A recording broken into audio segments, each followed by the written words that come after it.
Hey everybody, we're gonna do a quick video today on changing the air filter on a Can-Am X3. So this is a really quick job. This is on the driver's side, back driver's side of the X3. There are 4 clips. Clip right here, here,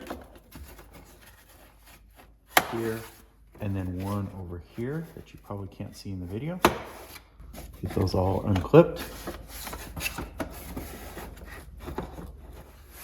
Hardest part of this job is getting this cover off, but it comes off pretty easy. Okay, we have what's called a duckbill valve on the bottom. We want to make sure that it's clean, clear of debris. Air filter just pulls straight off. You have to wiggle it a little bit to get it to come off. Pull straight out. We're going to clean the inside a tiny bit, make sure we don't have any debris on the inside of where the filter goes, and then we're going to place the new one back in. Today we're using a new Can-Am brand filter. We're just going to look at the inside of where the turbo is and try to wipe a little bit of the dust off on the inside there, being careful not to get into the turbo fins, and then we're going to place our new filter in. Okay, new filter ready to go in. Straight back in.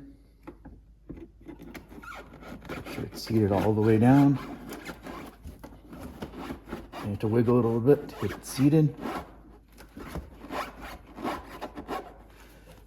Cleaned off our duckbill valve a little bit. So our duckbill valve allows water to exit the filter if you get anything in any water or anything in the filter.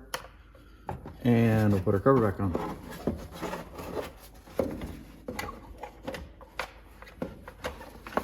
There is a small wire up here. Just make sure you don't get the wire caught.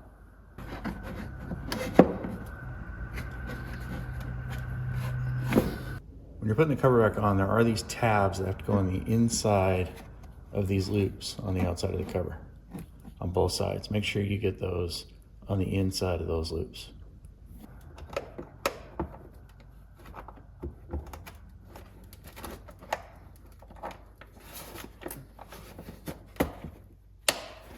Once you get it in the right spot,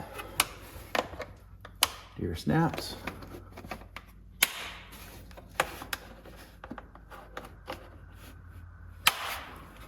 And you're all done. Thanks for watching.